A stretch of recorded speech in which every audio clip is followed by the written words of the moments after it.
Ninyo? Sino po kayo? Pulis ako. Pinapunta ako ng lola mo rito para sunduin kita. Sino pong lola? Tsaka tatlo po ang lola ko eh. Si Lola Gina sa Punta Vedra. Tapos si Mamita. Tsaka po yung lola hindi ko po nakikilala. Si Lola Cecil. Yung lola mong mayaman. Siyempre yun. Si Mamita po? Oo, yun. Si mamita mo nga. Halika na. Nag-aalala na siya sa'yo. Pero teka lang po, hindi po dyan ang bahay ko eh. Uwi po ako sa amin. Hinihintay po kasi ako ni nanay eh. Teka, sandali, Ninyo. Bakit po? Wala na sila dun. Umalis na sila. Po, hindi po pwede yun. Ako po yung naglayas, hindi po sila. Ninyo, binayaran ng nanay mo para umalis. At iwan ka sa mamita mo. Hindi na po ako hinahanap ni nanay.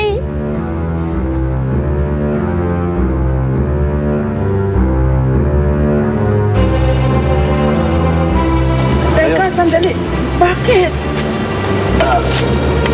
Si Ninyo. Nung lapitan yung bata, kasama naman yung Iyunin ba niya yun? Oh, salamat po. Ingat po kayo.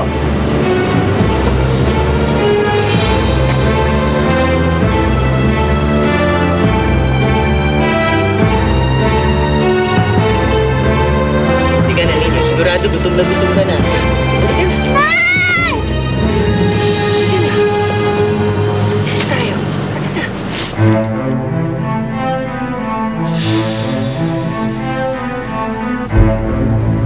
Madam, babalikan na lang daw po tayo ng contact natin bukas. Ang reward, naipakalat na ba? Yes, madam. Tapos na po. Sige po, madam. Mauna na po ako. Si Bianca, nasaan? Madam, ano ho kasi, napagod na ho siya sa paghahanap kanina.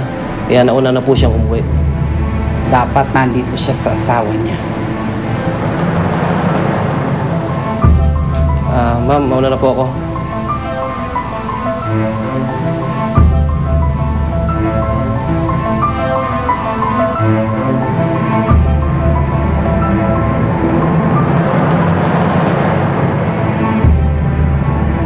Nasaan na po si Lola? Yung kasama ko po kanina. Wala ka namang kasama. Pero po, siya po yung tumulong sa akin makauwi. Hindi pa nga po ako nakakapagpasalamat sa kanya eh. Ninyo, baka umuwi na yon.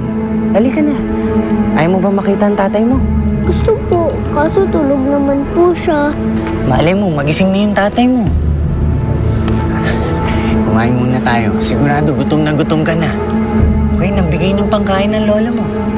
O, saan mo gusto kumain?